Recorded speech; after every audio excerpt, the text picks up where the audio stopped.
আসসালামু আলাইকুম। আশা করি আপনারা সবাই ভালো আছেন। আলহামদুলিল্লাহ আমিও ভালো আছি।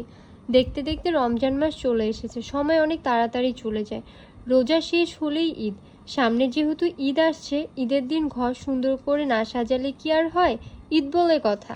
ঈদ মানে রাগারাগি, রেষারেষি, অভিমান ভুলে একে অপরের বাসায় যাওয়া, গল্প করা। ঈদ মানে হলো আনন্দ। ঈদের দিন আত্মীয় স্বজন, পাড়া প্রতিবেশী সবাই বাসায় বেড়াতে আসে। আমার বাসার ফুলগুলো অনেক পুরনো হয়ে গিয়েছে, তাই আমি ঈদে আমার ঘর সাজাবো বলে ফুল দেখছিলাম। আজকে আমি গিয়েছিলাম নিউ মার্কেটে। সুন্দর করে ঘর না সাজালে ঈদ ঈদ মনে হয় না।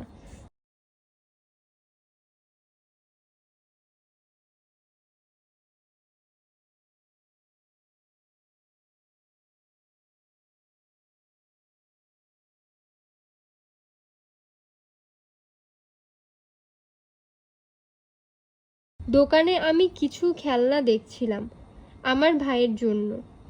আমি এখানে একটা বোর্ড দেখছিলাম। আমি যখন ছোট ছিলাম আমার আম্মু আর পাপা আমাকে এই বোর্ডগুলো কিনে দিত। ছোটবেলায় সব ধরনের খেলনার কালেকশন ছিল আমার। এই খেলনাগুলো দেখে ছোটবেলার কথা মনে পড়ে গেল। এই যে খেলনা দেখতে দেখতে আমি নিচেই বসে পড়লাম। আমার এখনো অনেক কিছু আছে বাচ্চাদের মতো। আমি কিছুটা বাচ্চাদের মতো ভাব করি।